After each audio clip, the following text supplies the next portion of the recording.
No, I generally don't like talking about TMZ nonsense, the little gossip stuff, but sometimes if it's directly tied into a big and important upcoming movie that could maybe have an impact on some big upcoming movie, the streams cross and we do talk about it a little bit. You guys remember a story dropped a week ago, little less than a week ago, that there was some kind of massive blow up fight on the set of Avengers Doomsday. It got so bad that the parties involved had to be separated. The studio, they said, intervened to try to look at, do we need to rearrange our entire shooting schedule? We'll continue doing the movie, but we'll make sure these individuals don't have to be in a scene together. We'll rework all the stuff we got to do. And that eventually, cooler heads prevailed and everybody said bygones. Then the big dominant thing that started going around everywhere you look was that the two people involved in that fight were Robert Downey Jr. and Ryan Reynolds. I knew it. I called it. I said, of all the people. And that just everywhere you go, it's a Mandela effect, Rob. Everywhere you go, it's just understood. Yeah, everybody knows that there was this big fight on the set of Avengers and that the two people involved were Robert Downey Jr. and Ryan Reynolds. All right. There's a couple things we need to address. All right. And I am simply communicating what has been communicated to me. Now, the original story came from one place, and that was our friend John Roca. John Roca was the one who reported that there was a big disruption on the set of Avengers Doomsday. Now, listen, and Roca never said he was on set and saw it. That's what was communicated to him, right? And let me be clear. If John Roca says that's what he was told, take that to the bank. That's what he was told. So I'm not questioning John Roca at all. If he's saying that this is what he was told, then that's what he was told 100%. However, I have been communicated with by somebody very close to the production of Avengers Doomsday that a couple things. Number one, it's been way exaggerated. Right.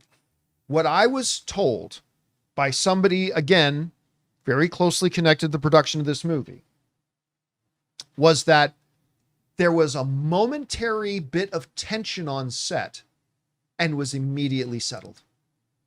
It never turned into some massive blow up that everybody's talking about, that there was some big, huge drama and the studio intervened and blah, blah, blah. Again, what I was told was, oh yeah, like any production where there's 1,000 people working 20 hours a day, there was a momentary like tension, sort of like what? So it wasn't, and then like a minute later, it was done. It was like completely resolved. Yeah. And the reason that Disney hasn't talked about it is because they didn't want to give it any air. It's like, it was literally nothing. So I believe that, you know, the original source of the story was told that, but I think what they got told was apparently was really blown out of proportion. That's the first thing. The second part was that the tension took place between Ryan Reynolds and Robert Downey Jr.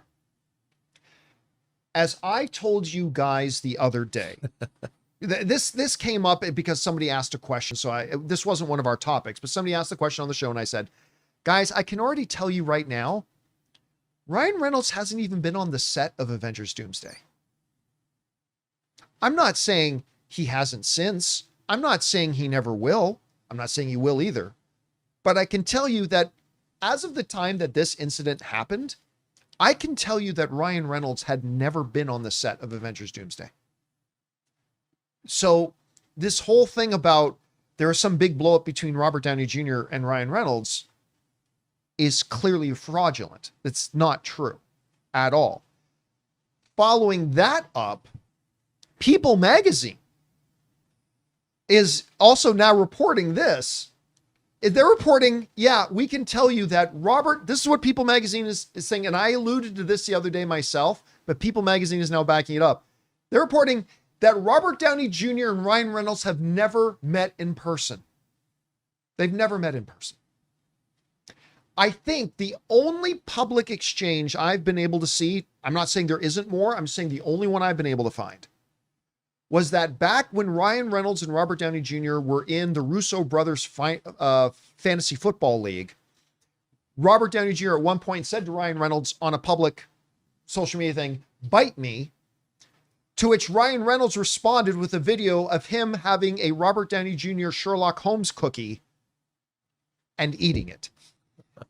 That was years ago. To the best of my knowledge, that's the only kind of interaction I think the two of them have had publicly.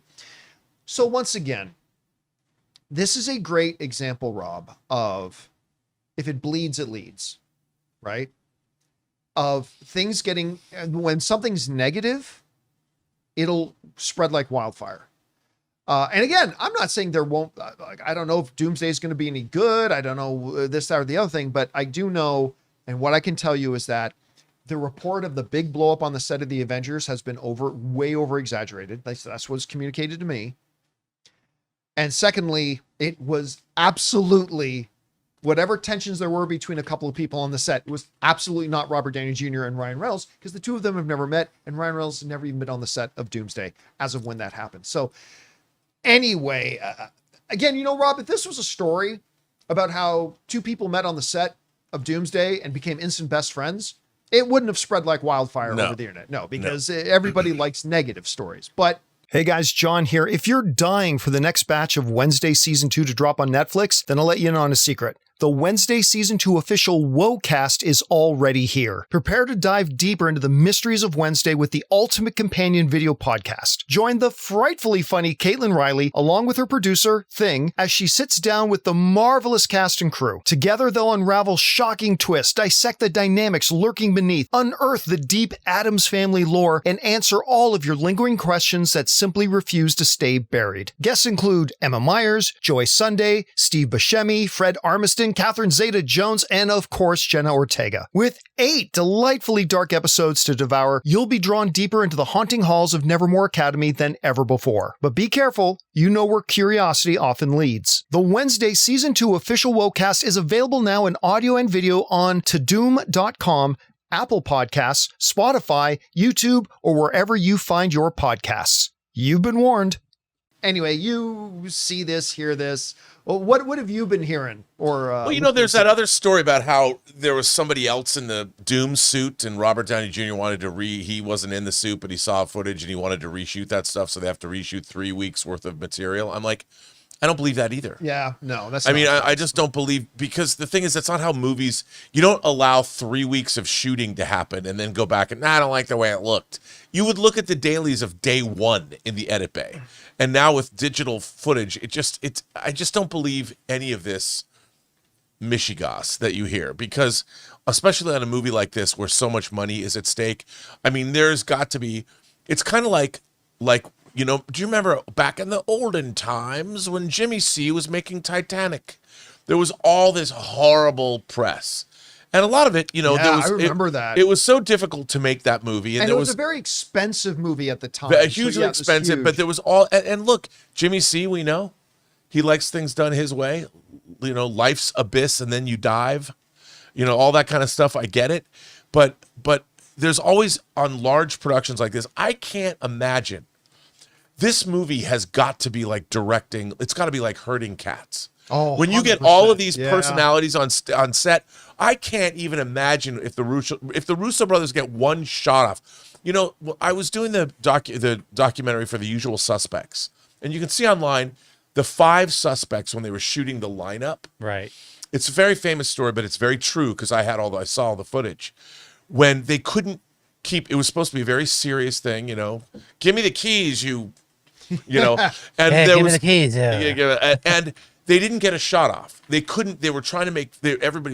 Somebody was farting, and they were kidding people, and so what they did, what John Ottman and Brian Singer did when they put that together, was they used all that unrelenting, as Kevin Spacey called it, unprofessionalism, and they made a scene where all these guys are cracking up as a F you to the cops. So they use this Right, thing. and they intercut it. They intercut it Brilliantly, by the way. Brilliantly. Yeah. John Hammond did a brilliant job. That was only 5 people. I can't imagine with all the personalities. If all the X-Men are fighting all the Avengers, I don't know what's happening in this movie. I have no idea. But I can't even imagine them getting a shot off. So the fact that this is the only thing we've heard from this set months into production, I would imagine every day it's just a festival of comedy. I'm surprised the Russo brothers haven't quit. I am surprised Kevin Feige hasn't walked away. I mean, the fact that we haven't heard more out of this, it proves to me that it has to be going well. Listen, I understand why people, like so many people have been writing in and asking me about it. I get it because this is, I don't think it's an exaggeration to say, maybe up there with Avatar 3 or whatever, as the biggest upcoming film in the entertainment world that's coming. And if there was a lot of tension and fighting and whatever on set, that could affect the movie. I get it. So I completely understand why people have asked the question. And you're right, because especially when you're talking about a movie, you know, Rob, you bringing that up, it makes it a miracle.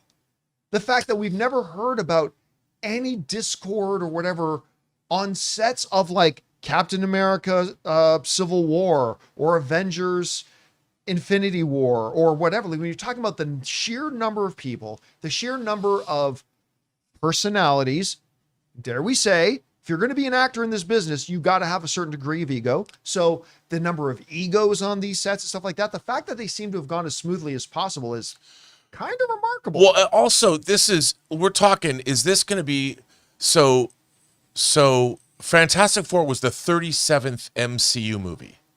So that means that Spider-Man No Way Home is going to be the 38th. Doomsday is 39, and Secret Wars is 40. There might be one in between. Unless there's one that comes out in between them. I can't imagine that the amount of money, this is also, these two movies have to be combined the most expensive film project of all time, even adjusted for inflation. So these people, they don't have time to play. You know, I'm sure there's not a lot of shenanigans happening because everybody's got to be professional on these sets because nobody would put up with it. The amount of money that's being spent, I'm sure the big problem is figuring out the script. Rewrites. I believe that rewrites are happening, that it's very iterative, and it's got the pressure cooker environment from the creative standpoint has got to be driving the actors a little bit mad, but I don't think it's coming from the actors. I think it's coming from trying to get the script right, you know, Marcus or McFeely, which I think it's McFeely. It's got to be, I can't even imagine the pressure on the set, but I don't think it's coming from the actors. Yeah. All right, guys. Question is for you. I mean, you probably saw all the stuff that was running around, and it came from one place, but I think it's all been pretty thoroughly debunked at this point. But what's your takeaway from this? How big of a deal do you think it would be if there was like warring of the roses going on over at the set? Whatever you guys think about it, jump down to the comments section below and let us know your thoughts. Hey guys, thanks so much for watching this video. Make sure you like the video, leave a comment, and subscribe to our channel. And don't forget, we have a daily podcast called the John Campea Show podcast, available on Apple Podcasts, Spotify, or your favorite podcasting app of choice. Go and subscribe to it today so it'll be there when you need it.